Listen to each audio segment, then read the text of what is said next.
Ингушетия стала лидером в России по сокращению числа разводов. В январе-августе 2024 года в Ингушетии браки расторгли 1200 пар. Число разводов в республике за год сократилось на 47%. Это максимальное сокращение среди всех регионов страны. 6 из 7 регионов СКФО вошли в топ-10 регионов, где число разводов снизилось заметнее всего. На втором месте Карачаево-Черкесия. Здесь количество разводов снизилось на 28%. За ней идет Дагестан с отрицательной динамикой 26,5%. Единственным регионом из другого округа в топ-5 стала Калмыкия, где число разводов снизилось на 22%. Пятерку лидеров замкнула Северная Осетия с сокращением на 21%.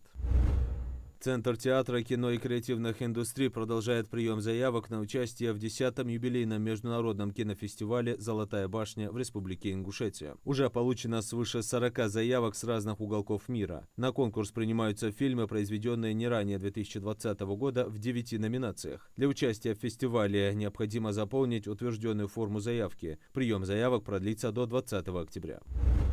Программу бесплатного переобучения продлили до конца 2026 года. По программе «Содействие занятости» россияне могут пройти обучение за счет государства. Принять участие в программе могут мамы в декрете, безработные, молодежь до 35 лет, предпенсионеры и другие категории граждан. Чтобы участвовать в программе, нужно зарегистрироваться на сайте «Работа России», затем выбрать интересную для вас программу обучения и подать заявку. Обучаться можно как очно, так и дистанционно. С 1 по 8 ноября в 9-й раз пройдет всероссийская просветительская акция «Большой этнографический диктант». Ее организует Федеральное агентство по делам национальностей в преддверии Дня народного единства. Задания диктанта оформлены в виде теста и состоят из 30 вопросов. Общефедеральная часть, единая для всех участников, региональная, уникальная для каждого субъекта России. Максимальная сумма баллов за выполнение всех заданий – 100. Время выполнения заданий – 45 минут. Принять участие можно в России и за ее пределами, а также дистанционно в онлайн-формате на сайте акции. Результаты будут подведены 12 декабря 2024 года. Ставку по семейной ипотеке хотят снижать при покупке больших квартир. Дом РФ предложил снизить процентную ставку по ипотеке для семей, которые покупают квартиры с 3 и более комнатами. Такая мера не только поможет решать демографические задачи, но и стимулирует застройщиков к улучшению квартирографии новостроек.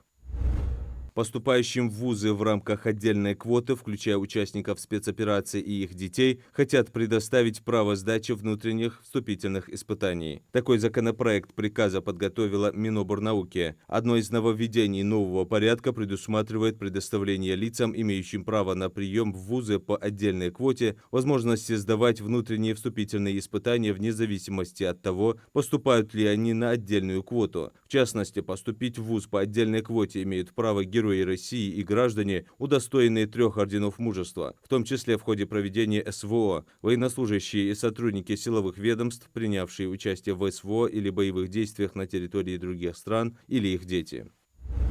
Принимать на обучение по программам магистратуры со следующего учебного года предлагается через портал госуслуги. При этом абитуриент может подать документы самостоятельно через сайт вуза или с помощью почты. Также министерство выдвинуло инициативу, согласно которой предлагается сделать едиными сроки приема абитуриентов на обучение по всем программам высшего образования и зачислять их в период с 20 июня по 1 октября. В качестве еще одной инициативы министерство предложило начислять абитуриентам до 10 баллов за наличие дополнительного образования по профилю программ бакалавриата и специалитета.